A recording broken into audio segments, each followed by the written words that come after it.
This is Olivia Osgood, and you are listening to the How to Quit Working Show. I'm glad that my mommy's an entrepreneur so that we get to spend lots of time together and she gets to homeschool me.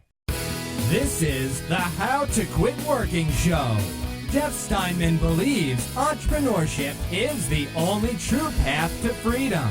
That's why he created the How to Quit Working Show, where you'll hear stories, insights, and inspiration from lifestyle fanatics who left their soul-sucking 9-to-5 job forever.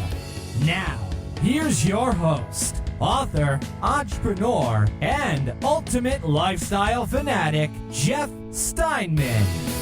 Hello and welcome to the How to Quit Working program. This is Heather Osgood, your host of the Friday episode of the How to Quit Working program. I hope that you are doing wonderfully today, and I'm really glad that you're here with me because I have some really great things to talk to you about.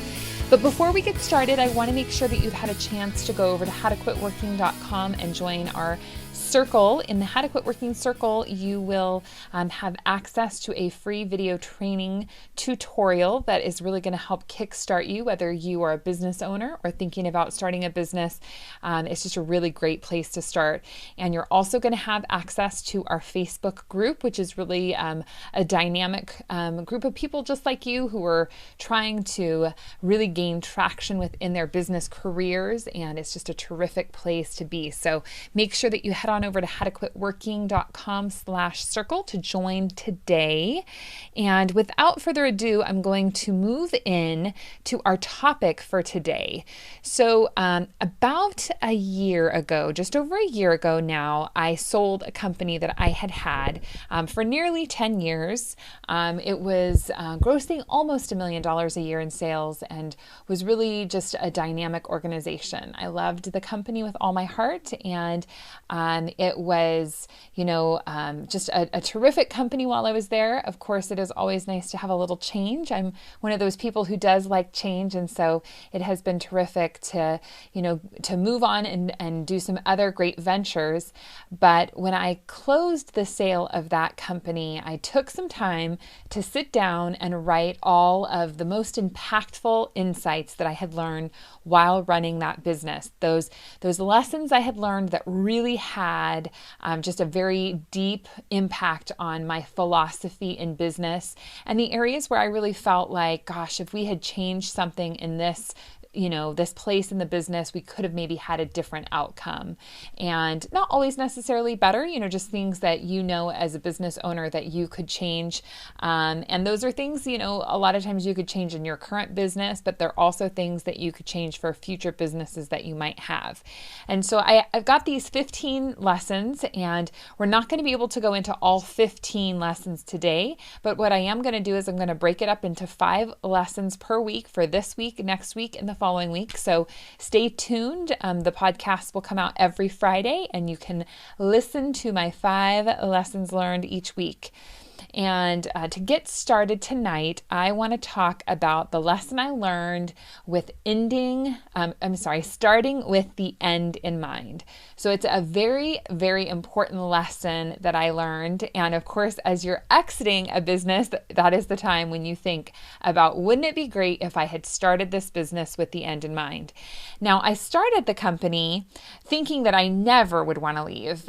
It was really terrific. It was actually a company that I ran with my best friend, and I loved what I was doing. I was doing marketing, sales, and event planning, and I never thought that I would ever want to leave. I just loved everything about the company, and we were there for a really long time, and it was one of those things where all of a sudden one day I kind of woke up and I said, I think I'm done. And of course it wasn't that cut and dry, but at some point you do decide that it is time to move on for whatever reason. It is time to make a change. And unfortunately, when we started the business, we didn't start with the end in mind. We didn't start knowing that at some point we were going to want to leave the company. And like I said, I really, at many times I thought, I'm never going to want to leave this company. I'm going to have this business for the rest of my life. I'm going to pass this business on to my children. And I really just thought that it was something I would want to do forever and ever. And then all of a sudden, when it's not something that you want to do every day, or where you see maybe potential for further growth as an individual, or your interests maybe change and you want to make a shift. Maybe you're ready to sell the business, or maybe you're even just ready to step away from the company. Maybe that's where you're at. Not having a plan for that is really, really detrimental.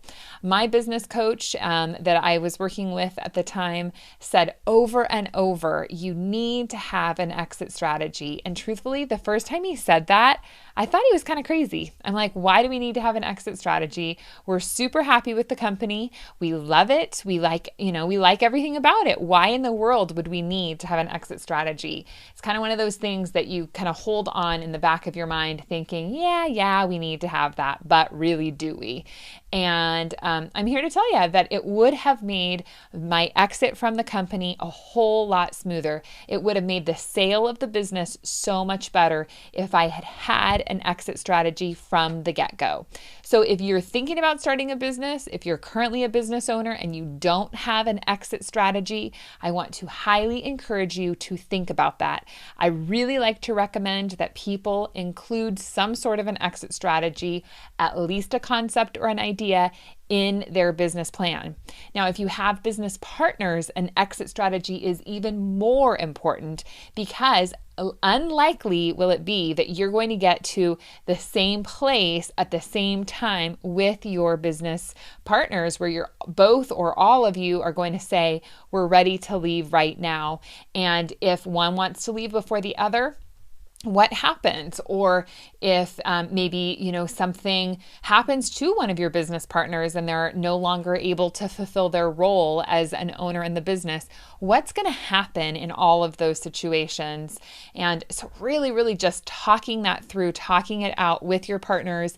And even if you don't have a partner, even if you're starting your business right now by yourself, think about really, really what it would be like. And imagine yourself 5 years, maybe 10 years, 15 years, and try to think about, what would you want? So what do you want the company to be like? How much money do you want it to be making? Or, gross revenue do you want it to be generating? How many employees might you have? And really think about, is this a business that you're going to want to sell? Or is this a business that you're just going to want to step away from? And if it's a business you just want to step away from, that's fine too. The other thing to consider as you've got your business up and running is it an organization that is independently running? So is it a company that can run without your daily constant input? Or is it an organization that really is very reliant on you? And if you have a business that is very reliant on you, it is going to be much more difficult to sell. So really thinking about, when I'm finished with this, am I okay just discontinuing taking clients, stopping my sales efforts and just letting it play out and slowly closing the company?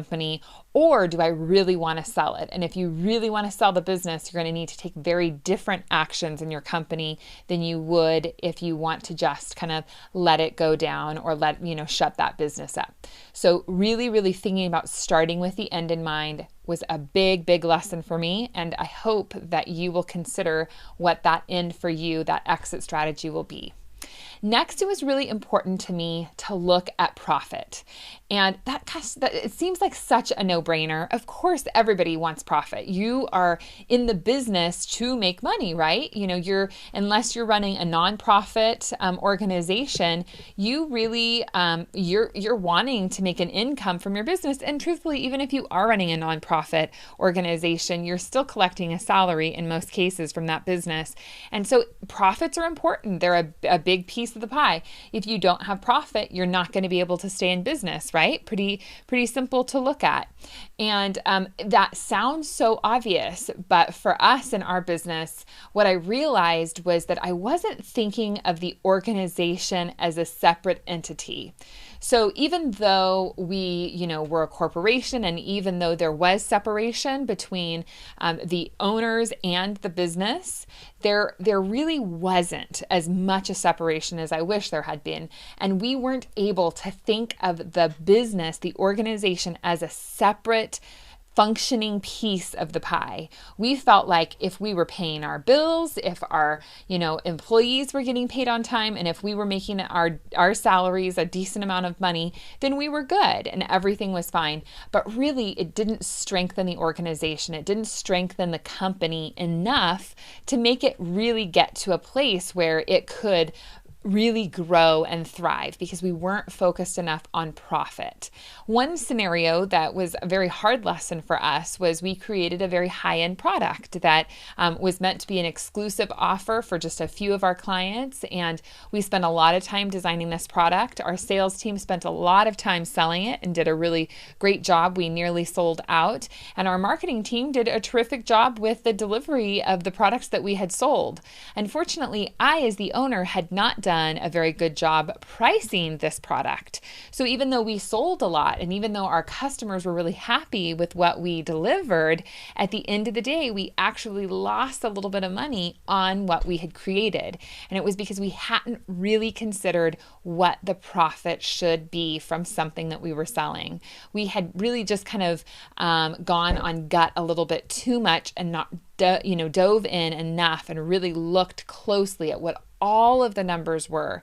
When you have a profit, it's so easy for you to allow your organization to build up funds so that when you get to a time where maybe you're ready to invest and you're ready to take your company to the next level, or if maybe you have a bad year, maybe something happens, there are always things out of our control as business owners, possibly, a bad weather occurrence, a hurricane, a tornado, an earthquake, that could have a very detrimental effect on your business that's totally out of your control. What about recession? We've all been through that now here just recently. What happens when there is a downturn? That's totally out of your control. And if you aren't thinking enough about the profit of your company, you're really, you're not insulating the business or the organization against any outside impact or any outside forces that could have a very detrimental effect on your business. So really staying focused on profit and bottom line was a huge, huge lesson for me to learn. The other lesson that I learned in regards to profit is that just because you buy something for $100 doesn't mean that you have to bring in $100 of sales to cover that investment. You have to bring in a whole lot more, because when you bring in $100, you still have all of your fixed expenses that have to be covered. And so there's always kind of this cushion that you have to build into every dollar that you spend. And as a business, it's very simple and easy for us to, sometimes fall into investing in things, whether it be office furniture or a big ad campaign, or maybe hiring a person, and not really looking at, does the business actually have the money that it takes to cover this expense? And how many dollars do we really need to bring in order to actually cover this expense and profit? So really, really think about your bottom line, think about the profit, and really focus on the numbers of your business. You will be a much stronger company if you do that. Next, I really was able to take a look at tracking your growth. So it's super important for you to track and monitor any sort of progress that you have in your company.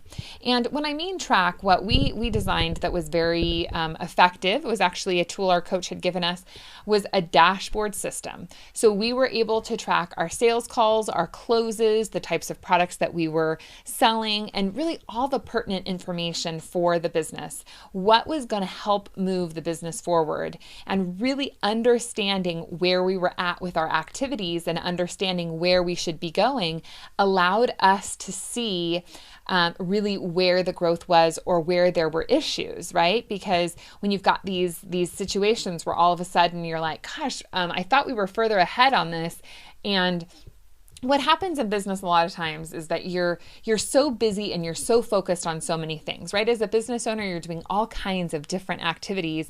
And if you have a sales team that's out working, you hear them. We of course had a system of communication about what had been sold and when it had been sold. And you feel like, oh gosh, there's a lot of activity going on there. We're good. Well, all of a sudden, when you look at numbers in black and white and you see that maybe those numbers aren't as good as you thought that they were, or maybe the sales weren't quite as high as you thought they were, maybe your sales rep was just really excited about the possibility of closing someone, but that customer hadn't actually come through. It just helps so much to see things in black and white. Not to mention just this whole concept of really what gets measured gets managed, which is so vital. It's such an important piece of running your company. And it doesn't have to be sales related. It can be. And I do believe that sales should be a big part of your dashboard. And that could be the number of sales you have, your average dollar sale, the types of products that you're selling. But it can also encompass marketing activities. It can encompass office and clerical tasks that maybe you want to really pay attention to. Anything where you see like maybe there's an issue, you want to track that. Or if you see a lot of opportunity in one area, you want to track that as well. If you know, gosh, we're 90% of the way there or 80% of the way there, and if we just pushed a little harder, we could really get to where we want to be, those are great places to really focus and really push.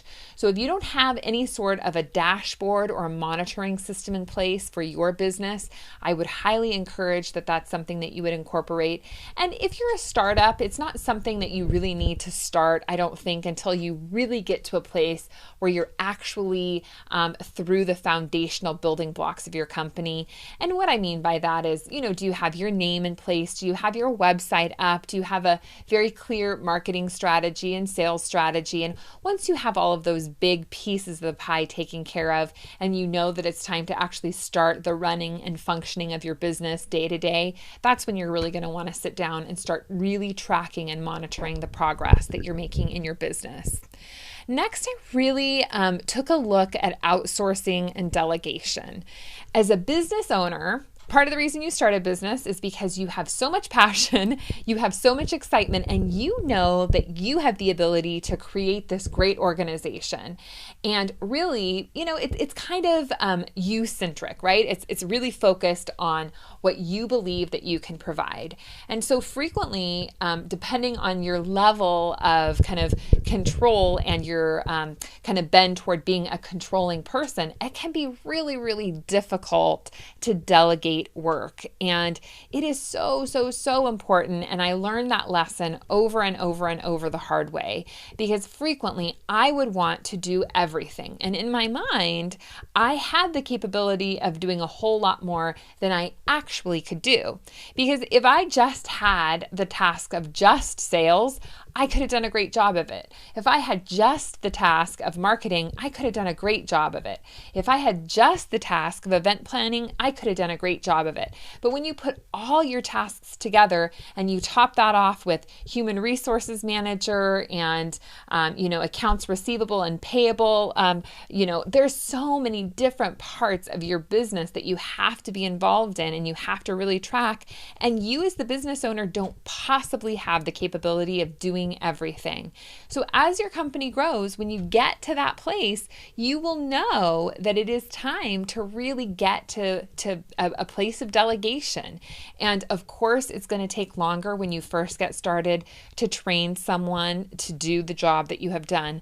But once you've got a good person in the right place, doing the job that they were meant to do, you are going to be amazed at what weight is lifted from you. And really, you're going to have the ability to focus so much more of your energy on other tasks that are going to have a greater return for you.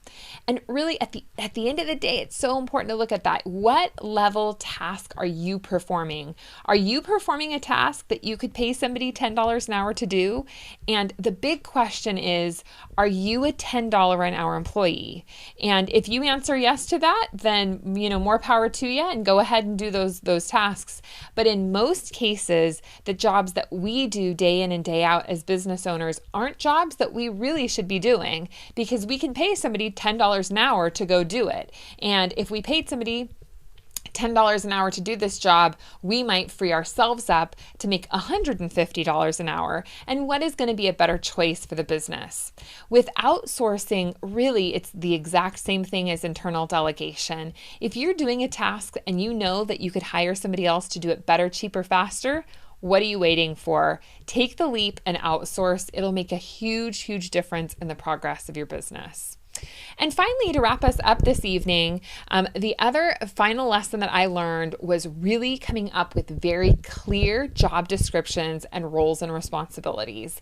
When you're working on a team of people and you're the owner, you're the one that's in charge, it's really, really critical that each person, every member of your team knows exactly what they're doing, when they're doing it, how they should be doing it, and why they should be doing it. And if your employees don't know that, you're going to have some real issues. If you haven't read the E-Myth Revisited by Michael Gerber, I would encourage that. I probably have mentioned that before because it's one of my favorite books. And part of the reason that I love that book so much is because he helps really show you the framework of how to start a business that really is a separate entity from yourself.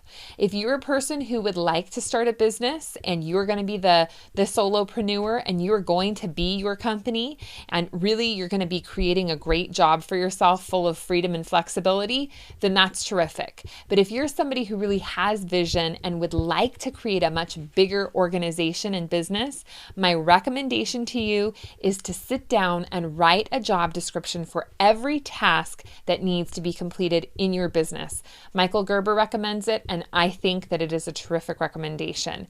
So you sit down, you write out all of these job descriptions, and you say, gosh, I've got 10 job descriptions and I'm the only person here. Now what? What do I do with all these job descriptions? Well, until you actually have that ability to delegate and outsource, it's going to be you, right? You're going to be handling all these tasks. But as your company grows and matures, you're going to be able to hire employees. And when you get an employee, to be able to give them a very clear job description and tell them exactly what you want them to do, again, why you want them to do it, what you want them to do, when you want them to do it, how you want them to do it, is going to give them such clear focus and direction. They're going to have the tools and the capability to really perform well for you. And if you have an employee who is kind of, just not sure what they should do or when they should do it, they're really not going to be at their best. Now, as you're hiring employees on, you might hire an employee who has more than one job description. You're hiring them to do 3 different jobs. And as a startup, that's okay. That's part of the adventure of forming a company. And when you hire people, letting them know this is going to be your role, you're going to be taking care of these 3 areas of the company is just fine. But being super, super specific about who does what is a big, big key to working in an organization with more than one person. And oftentimes I see the growing pains with people when they go from being a solopreneur into adding employees. And especially it's hard when you add 1 or 2 employees. Once you get larger and you're hiring somebody specifically to do sales or to do marketing or customer service or, front desk, whatever, those are much easier to hire because you have the framework of people around, and then it's very clear that was your role. You were hired specifically to do this job. But when you hire that first employee and that second employee, that's when things get a little bit muddy because oftentimes as the business owner, you have been working so hard and, almost so fiercely for so long that you're, just thrilled that you have somebody else there to help share this load with you. And your expectations can maybe not always be as clearly defined or as clearly communicated as they should be.